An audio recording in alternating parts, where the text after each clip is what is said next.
I've had a really nasty week. I've been ill this week. I had terrible food poisoning. So this video is going to be shorter than the video I had planned, but that one can come another time. What I want to do today is share with you one of my favorite Python learning resources. It's a really comprehensive website and it's absolutely free. Let's go and take a look now.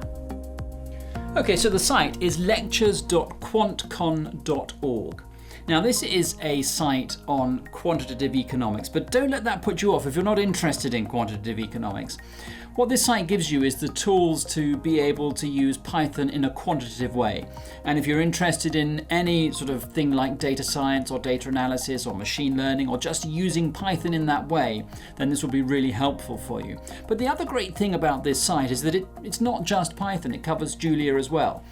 Now let's have a look at this table of contents. Okay, so let's have a closer look. We've got the table of contents here, which is split up between undergraduate and a graduate course, but let's just look at everything. And what I really like about this is that it starts, right at the basics. For a complete beginner, you can start using this and, be able to make progress. And it goes all the way up through various different levels to dynamic programming, and there's a nice section on time series models as well.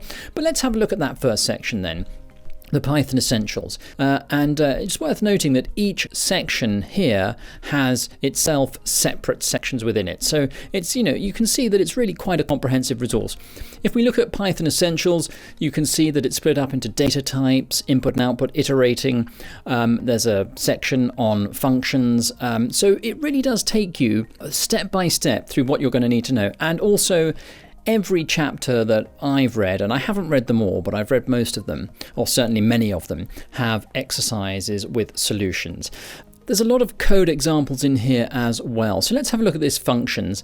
And it tells you about built-in functions in Python and how to use them and how to apply them. And what I really like here, and this is typical of how this whole site is structured. And incidentally, there's a PDF available of this site, but it's online, so there's probably no need to do that.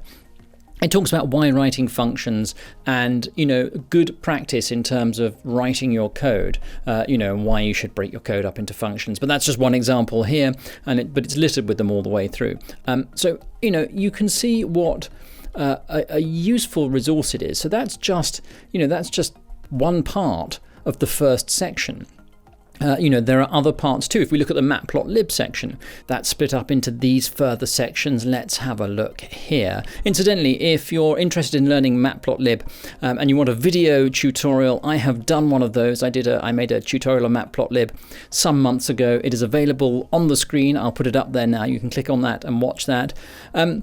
But back to this, it gives you the two different ways of plotting in matplotlib, which I cover in my tutorial as well. And again, you can see that there's code here and examples. And then if we go to the end, you will see that there are exercises. And then those exercises have solutions, although there's only one exercise at the end of this one. And it gives you further reading as well. And this is fairly typical of how this site progresses, all the way through. Writing good code with an overview on why you should do that, and then examples of bad code, and then good coding practice. So I hope you can see why I like this, and I hope you can see why I think this will be really useful for you. I think it's a real hidden gem. It was only relatively recently that I became aware of it, and I think it would have been a great resource for me when I was learning, and it's still a great resource for me, I really hope that it'll be a good resource for you too. I hope I've shown you enough to demonstrate what a great resource it is. I'm not going to show you any more. I'll just tease you with it because, what you want to look at will be influenced by your own interests, but do take a look. So there you have it. That's my favorite free resource on Python. That's yours for free. It'll be a longer video next week, I promise, when I hope I'm feeling better.